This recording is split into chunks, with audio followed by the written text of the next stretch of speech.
Don't do what one of these thriller writers did.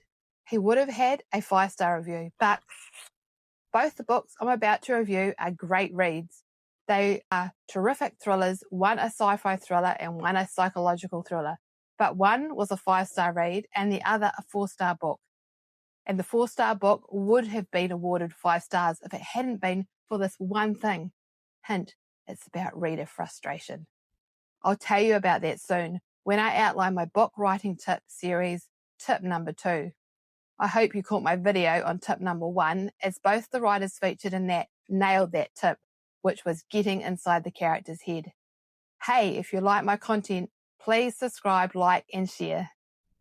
First up, the 5-star book, Perpetuity, a riveting and top-notch novel by Kevin Joseph. Perpetuity hooked me in right from the first paragraph. Joseph nailed a description and engaging introduction to his story and kept the action rolling throughout this thought-provoking novel. I particularly like how he developed the 7 characters he used in multiple points of view writing.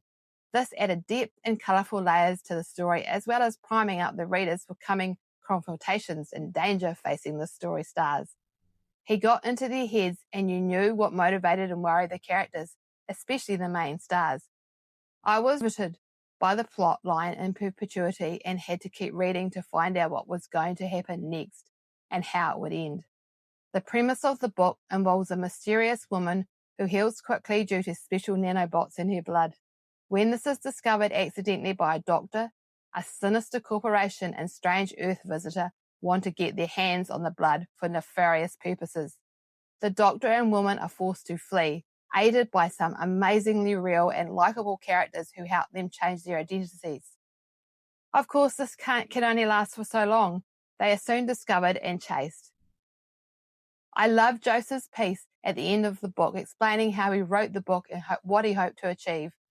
Anyone who uses AI to write novels should read this, and also watch my video on using AI to write books. Sci-fi thriller fans will love this novel, along with those who like to think about challenging world-changing topics and just love a good read. This novel brings up issues such as the dangers of new technology and how society can make sure it is used for the good of humankind. Definitely 5 stars. The second book I'm reviewing today, and the one that missed out on 5 stars due to what I'm going to reveal later, frustrating elements, is King of Kingsport by Simmons. This is an enthralling psychological thriller that also nailed tip number 1, getting inside the character's head. I journeyed with Alex Vance through his first-person story, feeling his fear, temptations, drug forays, regrets, losses, and collapse, as well as his rebuilding.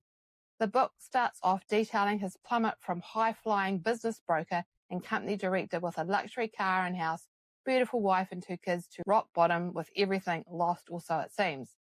It was an intense read with many heartbreaking as well as touching moments. It was quite a profound story with lots of lessons to be learned, and Alex Vance did learn them. His character was moulded and his attitude to many things changed. While I enjoyed the book and thought it was a great read, I was also irritated and frustrated by a few things. It appears the author has not checked some of the timings in the book and his characters' ages. Also, there are a lot of indie writing AI-type phrases, cliches, and words used which annoyed me immensely. The book description says Alex Vance's kingdom was built on secrets, but I'm not sure what those secrets were. Could they be that he was just bluffing it and was not really that good at all? And how did he get there? Good luck. Also, the book's subtitle mentions perfection. I don't think this theme was dealt with properly in the book. Was he stressed because he was aiming for perfection? This would have been a 5-star book had those things been addressed. The writer frustrated me with the timing discrepancies, as it seemed obvious and they should have been picked up. I was frustrated when I kept reading about things humming, such as fluorescent lights, air conditioners, and so on. Also, the smell of coffee and disinfectant kept cropping up. There were fragments, repetition of words such as ghosts, and the phrase like a physical blow. So because of these things, he missed out on a 5-star review. So, book writing tip number 2 is, don't frustrate your reader. How do you not do that? Let's break down things to avoid or edit out you must use AI. Number 1, inconsistencies in ages of characters as the story progresses, or when going back a set number of years and talking about a past event, but the character's age doesn't compute with the number of years that have passed. This is sloppy and unnecessary and should be easy to spot. Number 2, promising to cover or include something on your story in your book description or advertising or earlier on in the story, but not delivering. Number 3, repetitive or overdone description, i.e. lots of objects humming, smelling, physical blow, etc.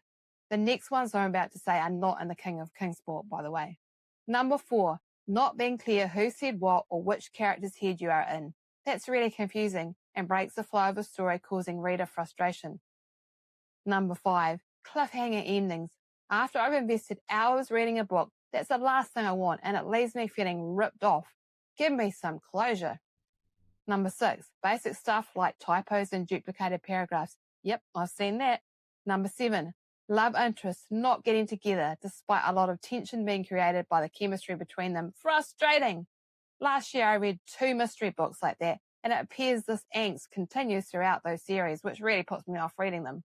Number 8, important aspects of the plot line not being resolved, or at least a plausible reason given for them not being resolved.